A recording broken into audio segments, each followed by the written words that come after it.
So, babe, mari beli Mr. Yogurt, babe. Okey. Tengok tu bagai tu. Oh.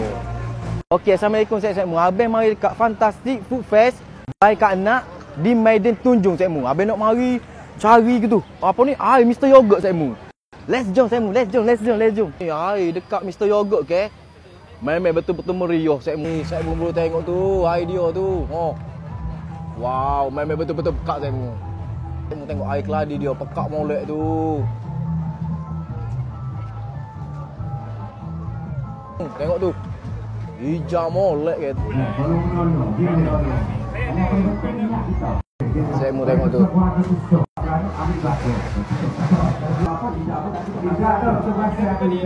Tengok bagai tu.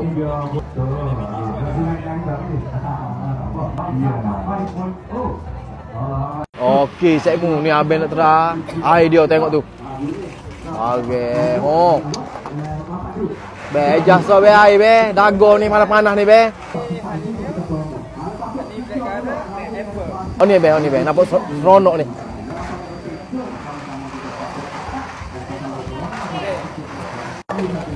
Oh, saya mau tengok tu bagai dia tu dengan ais kering. Tengok. Pekak molek ke tu. Oh. Bagai tu. Oh. Okey, terima kasih be. Saya tengok bagai tu. Okey, Cikgu.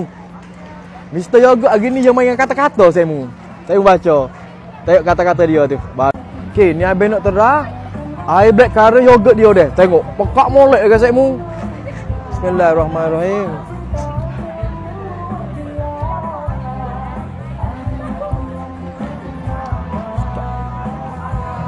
Sedap yang. Memang sedap. Jadi Cikgu. Memang jadi. Okey Cikgu, disebabkan air dia sedap ke, habis bawa big special big gelas big ni. Be, bubuh halin ni be boleh be? Sebab sedap sangat be. Okay. Tengok ni, habis bawa special gelas big habis dia. Tengok tu. Oh, puas hati Cikgu. Tu. Oh, bagai.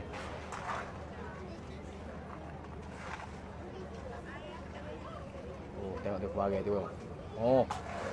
Bau puas hati minum air Mr. Yogurt. Bubuh dalam gelas ni. Panas-panas gini pula ke, tengok tu bagai tu.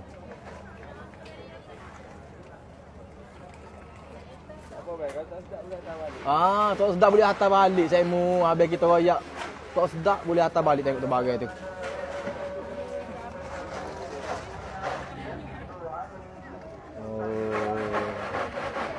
Dah.